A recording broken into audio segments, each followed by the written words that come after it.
Okay, narrative breakers, look like retribution is truly coming finally at last. Tech CEOs are all bending the knee to President Trump in what we believe is hoping for favorable treatment in the upcoming tariff war that Donald Trump has said he's going to start.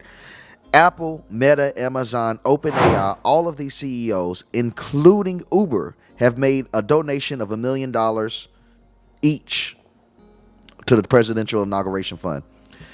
Why would this be happening right now? Why is the sudden change of tone occurring right before the inauguration? And what does this say about the future of tech and Donald Trump's dominance in media? Find out here and more.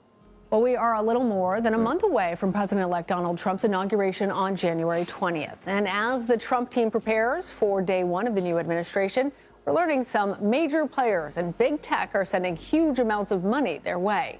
Amazon, led by Jeff Bezos, is donating $1 million to Trump's inauguration fund. Meta, led by Mark Zuckerberg, is also giving $1 million to the fund. And OpenAI CEO Sam Altman is also making a personal donation of $1 million. CBS News congressional correspondent Nicole Killian joins us now from West Palm Beach, Florida. So, Nicole, in the past, Trump was very... These are the people that were working together to try to pretty much destroyed Donald Trump for many years, and now they're all bending the knee. Now, it's not anything that's been pretty normal. They don't typically bend the knee for Trump. They typically just resist, even when he gains presidency. But it appears that it's a unanimous decision to make President Trump rule. That is because the economy suffered so much through Harris and Biden that anyone that is worth anything understands that it's time for a change in order to keep it. And unfortunately for them, that change is Donald Trump. These CEOs have learned that they've taken major losses going against the grain, going against conservatives, going against Americans, telling them how they should think, what's natural and what's unnatural. And it's just not profitable. And they've suffered losses for 8 years, and it's just not profitable. Companies are ready to earn legitimate money again, not through the government, not through propaganda, but through the American people. These companies are trying to gain trust through the American people because they see that America, for the first time, even though Trump has won, in my opinion, multiple times, America as a whole has accepted Trump win. America as a whole is excited for Trump to come back. And America as a whole is holding the tech companies accountable. As you can see in last year, multiple different companies was canceled, from Bud Light to John Deere. God, it's hard to name. And I'm talking about significant losses in profit margins. And that's because the culture of America is conservative.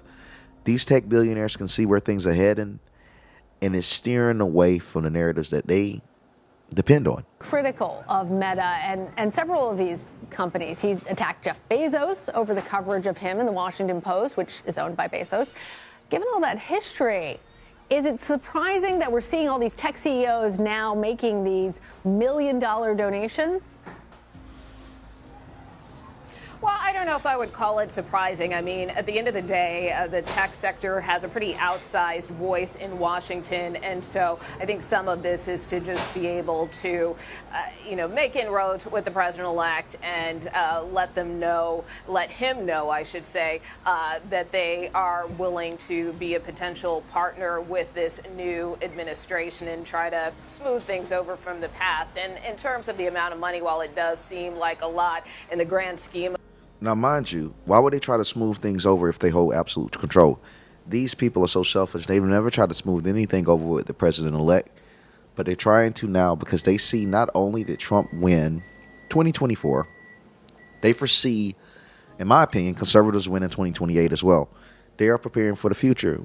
They see that they've pushed too far off to the side, and this is the thing, unfortunately, if these people are allowed into our party, they're going to push too far right, possibly, and lose us potential votes for the left, destroy our party the same way they destroyed the left, and then go back to the left and say that we're the problem. We have to be careful for these things. We have to understand that the left has always been somewhat, but it got significantly worse when tech billionaires start putting their money into it. I fear the same for the conservative base. I fear what happens when these people start funneling their money to our movement. Elon Musk is a great example. Extremely relevant, extremely rich, extremely influential. Yet, as soon as he started putting money in the MAGA base, we have a divide. Whether that divide is justified or it can be blamed on us or not, there is a divide in our party right now. And that divide, let's be real. Hey, not a knock to us, not a knock to anyone, but really search your heart and ask yourself, this divide that we have was never this strong and prevalent until we started having money come in. Because you have people now that are loyal to money instead of the cause. I fear the same can be happen and expand it if we allow for these people to come in and start investing into our systems. Because if they can get us attached to their money, they can detach us from our cause, which destroys and derails the movement as a whole. Of things, relative to the amount of money many of these companies make and the amount of money that needs to be raised for an inauguration, it's still a relatively modest amount. But again, I think this is really an attempt on the part of these companies to, again, try to mend fences, build bridges with the president-elect. Certainly, we have seen Mark Zuckerberg down here at Mar-a-Lago. Jeff Bezos is expected next week. So, again, this is just kind of part of this ongoing courtship that we often see between companies and politicians. Well, and speaking of that, in addition to these donations from billionaires and big tech, Axios has been digging into the number of billionaires that Trump has tapped to fulfill key roles in his administration. What might all of this mean for decisions, particularly policy decisions? Who's going to benefit from this? Well, I think it's too early to read into that, but... And you have to understand that although we have this video that was already talking about these billionaires, the new ones that popped up is Uber. Mind you, for this video, Uber is the one that was announced about an hour ago. So as of right now, you got Meta, Apple, OpenAI, Uber, and all of their CEOs have all donated $1 million each to President Trump. So not only Uber donated, but the CEO did as well. They're openly supporting President Trump because they don't have to face cancellation. The people that do the cancellations are supporting Trump. And I tell you, I hope people that are fans of these billionaires can see them for the disgusting snakes they really are. They have sat there and demonetized, banned people, limited your actual freedoms in your own country because you supported Donald Trump. Yet they turn around and give this individual $1 million and get to sit front and center at inauguration, while the same people they banned will be sitting out in the cold, or even worse, watching it from television. It's things like this that just creates revolutions. It's unfair to the Trump supporters. It's unfair to the people that had his back. But in that same breath, it makes sense. Unfortunately, it makes sense because the same people that demonetize individuals, the same people that destroyed the lives of individuals, they're only able to do so if they have power. And to be honest, we need powerful people on our side so we can grow. So it makes sense to make amends with them. But it doesn't make sense for them not to apologize. I'm sorry. They should at least apologize for the lives they destroyed. They should at least apologize for the biased narratives that they pushed out. They should at least apologize for goddamn being wrong. I'm not asking for anything unrealistic. They could at least apologize. Conservatives, in my opinion, deserve it. They've been put through hell for believing in something that everyone in 2025 now believes is true. And that's just unfair. They should be recognized for their sacrifice. They should be recognized being demonized. And they deserve an apology. Certainly, it is a situation where we know the president-elect has a very strong business background. I mean, that's kind of his claim to fame and how he came to prominence in terms of being a real estate developer and mogul and really transcending that into politics. And certainly there is a wing of the party that believes you should run the country like a company, you know, that the president is more or less the CEO of the country, if you will. So from that standpoint, I think that's why you see the president-elect really, again, trying to build relationships with some of these business leaders. We obviously saw him on Wall Street Thursday, where he was met with rousing applause. And as you know, I'm sorry, family. I have to cut her off real quick. She just said that's why she believes the president-elect is trying to mend those relationships and build those relationships. They're submitting to Trump.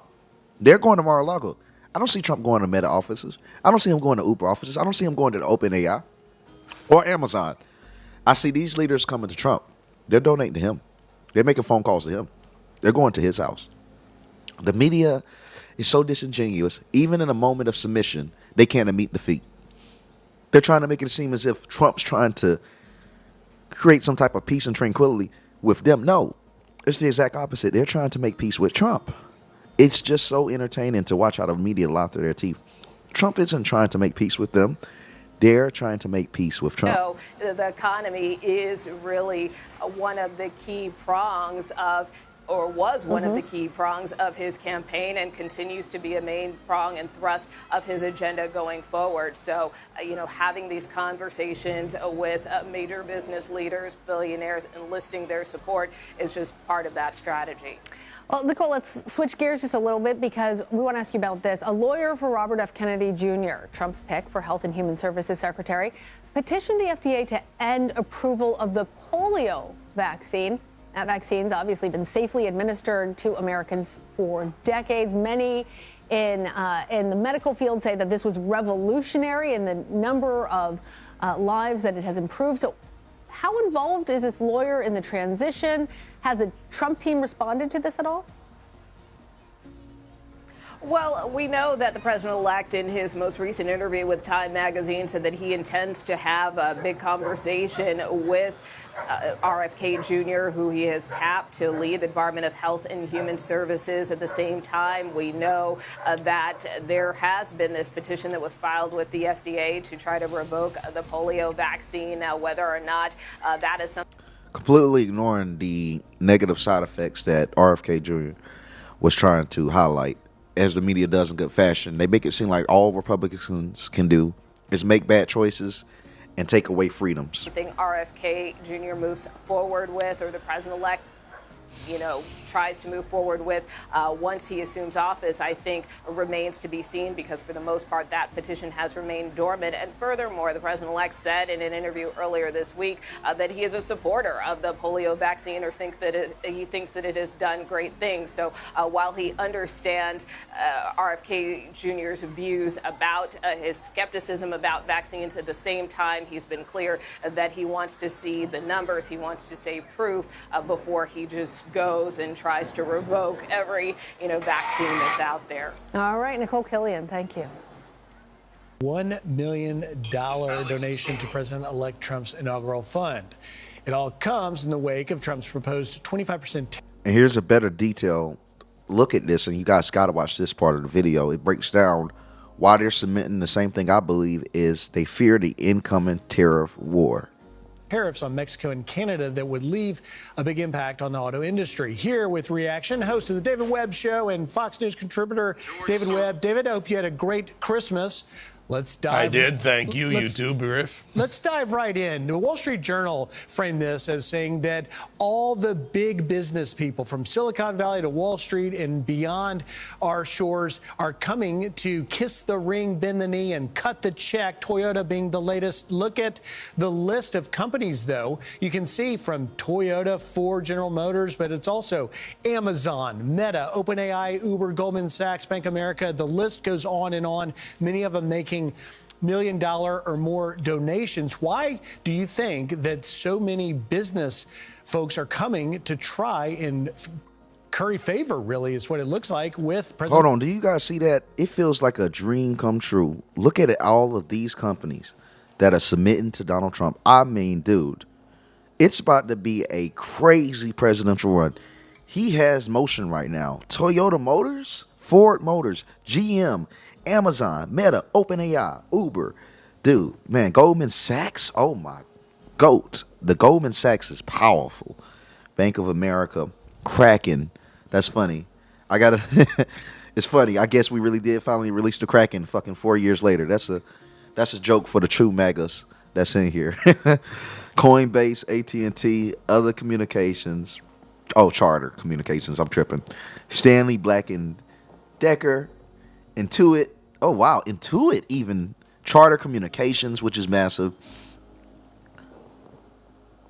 Pratt, I thought it said Planter. Pratt Industries and Pharma Trade Group.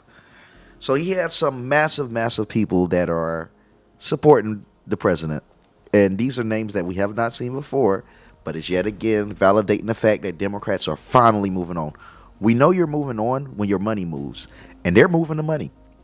This is the worst I've ever seen it look for Democrats since the death of JFK.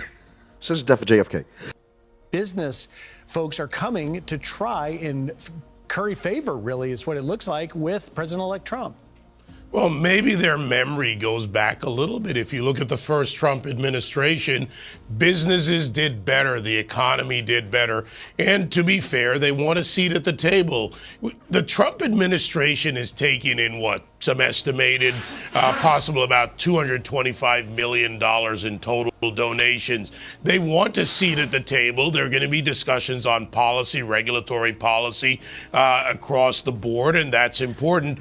But in the Trump administration, just being at the table doesn't guarantee you the outcome, because it's tough to buy Trump, as I like to say. And on top of that, when you look at it, Griff, he's got Doge. So anyone who thinks they're going to get back into heavy crony capitalism, buying their way in, we've seen that in the Biden administration. We saw that with the Solyndras in the Obama-Biden administration, more with the Democrats.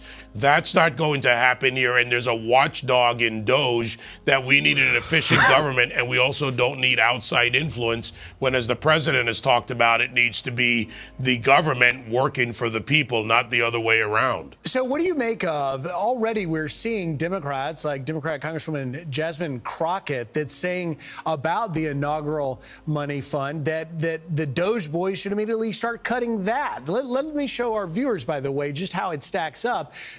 And with Doge, it's going to mess up the system, because regardless of how much money they give, like they're saying, Doge exists to cut government spending. So Tim Cook can't just walk to Mar-a-Lago and create systems that make it harder for Americans, because Doge is going to catch that. They're trying to do whatever they can to keep life as peaceful for them and easy for them as possible, while completely ignoring the American people. Don't think these people are coming as allies. They're coming to take care of themselves. They might even act conservative after this. Be very careful with who you trust. A billionaire is a billionaire because they know how to make the right choices at the right time. They know how to evolve. They know how to shapeshift. That means when it's time to change, a billionaire knows when to change. So be weary. Because when it's time to change from the conservative values, from conservative America, from conservative donations, they will. They have before, they will again. As soon as it's time to jump ship, they will leave. Like, there's Democrats that's going to have to sit there and try to rebuild their party while it's going on. These parties never end. And if you think this is the end of the Democrat Party, you're crazy. It's the oldest party in America. You don't just get out that fast. But there are transitional shifts. You know what I like to say? The same walls we build up are the same ones we catch ourselves trapped in. And Democrats are just going to have to build a new castle under new values, new allies, and a new approach.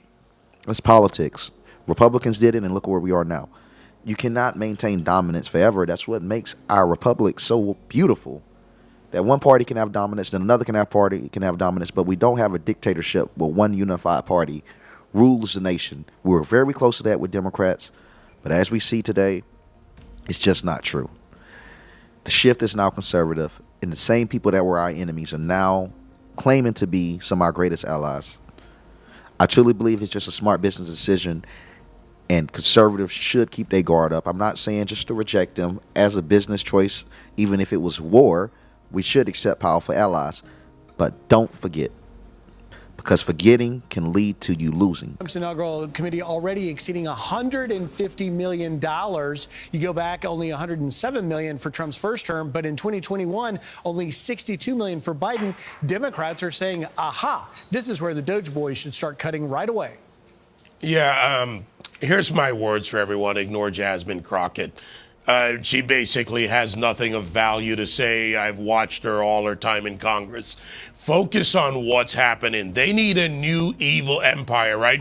First, Trump was all a fascist, white supremacist. He was basically Hitler, and they went after him that way. Then they went to President Trump. They're sending the same memos around. Now they need to attack Doge, because the fact is there's an actual plan in place to help clean up government. And if that happens, they lose some of their influence. We don't know how much, but we already have a plan in place, and you have a seat at the table. The real seat seat at the table is the EV mandate with Elon and Vivek, that we need to make sure government is efficient and make sure it's not just for the Trump years, but going forward. There's a lot of work to be done. And the Jasmine Crockett's of the world, they don't like that. The power players, the elitists. Jasmine Crockett is far from an elite, but she is a influential congresswoman that they keep to run her loud ass mouth, but they don't really give her real power.